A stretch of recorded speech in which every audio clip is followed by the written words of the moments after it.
Hello everyone, Mike Arend here, founder of Infinite Success Academy and the Soul Mechanic.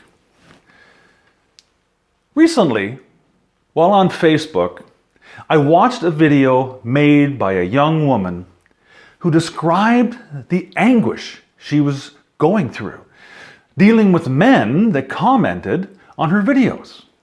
Now, women comment too, of course, but not the same way the men did.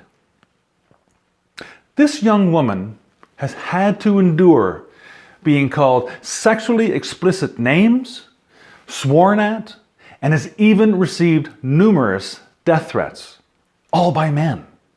In the beginning, she says she treated the death threats as a sign she was hitting a nerve and causing a reaction amongst her viewers. She almost felt vindicated somehow by them. But as the death threats kept coming in, video by video by video, she started to feel that this just wasn't right. Was she the only woman receiving these death threats, she thought? A quick check with other female video producers producing videos on Facebook and YouTube revealed that almost all the other females had also received at least one death threat as well. Now, when I heard this, I couldn't believe my ears. I mean, what the hell is going on out there? I mean, disagree with someone else's opinion all you want, but to threaten someone with their life because you don't agree with what they said or like the way they look? Come on, guys.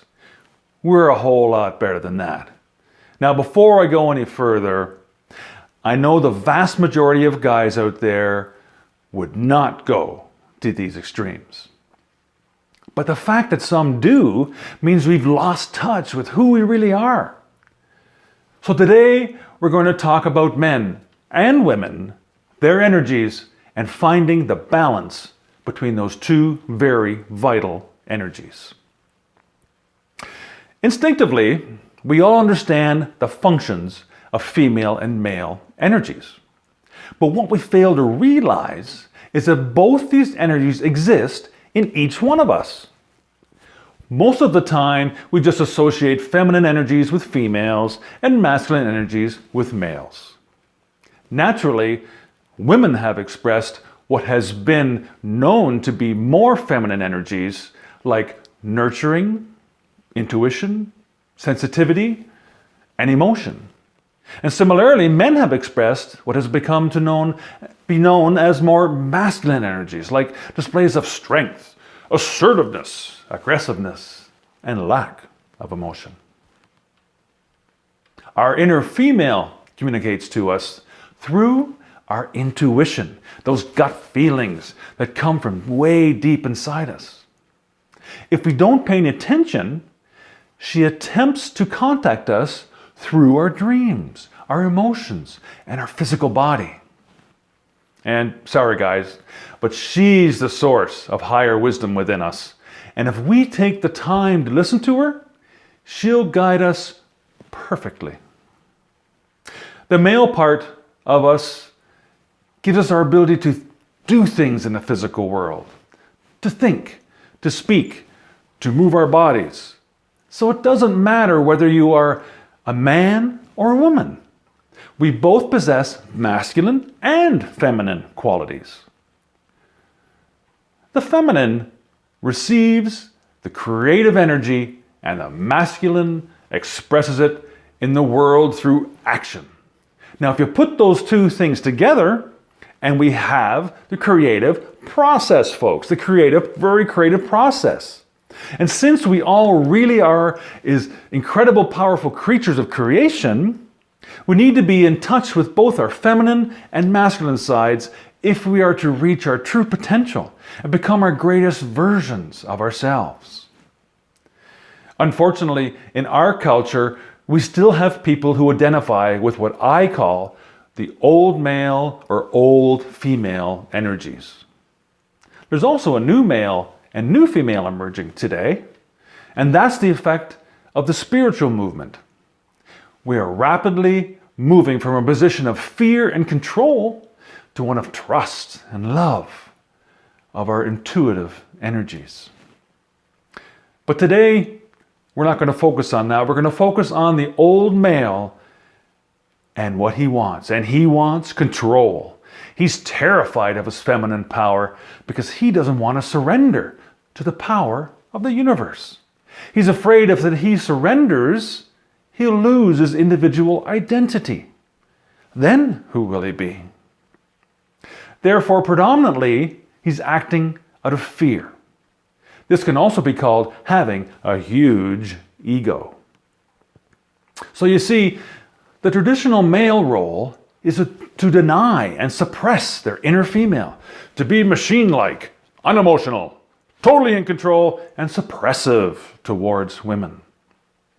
You certainly don't have to go very far to find examples of this, do you?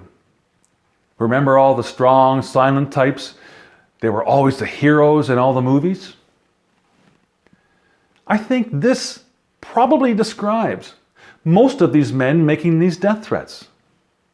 Not only do they identify with this classic old male syndrome, they may also secretly be terrified of women because women remind them of the power of their inner woman, who of course they are denying. And since they are cut off from their internal power, so to speak, they just really feel very alone and lost. The flip side of the coin, of course, is the old female role, where a woman uses her male energy to deny and suppress her feminine power. This leaves her helpless, emotionally unbalanced, and dependent on men. Now she must express her power indirectly through manipulation. Ah, yes. I think we all know people that act like I just described. Don't forget, however, that both of these masculine and feminine energies are going on inside each of us at the same time, all the time. There really is no such thing as a woman that is purely feminine, and conversely, no such thing as a man that is truly masculine. We are all an eclectic mix of both of these energies at all times, choosing to suppress certain sides of ourselves as we see fit to suit our needs or our ego. However, once we realize, as you do now, that we are made up of both of these magnificent energies, you'll see there's really no need to fight each other any longer. We are one and the same, created from the same source, with male and female energies in each one of us. Rejoice in one another, because the woman or man you see in front of you is just the physical embodiment of you. Male and female energies trapped inside the same shell. Learn to harness these energies and allow them to work together. And there will be no way you can be a man hater or a woman hater, much less deliver death threats to one another. Bottom line is that we need to remember that those folks delivering these death threats shouldn't be hated because they act out. They are scared, alone, and lost. Reach out to people like this if you know them.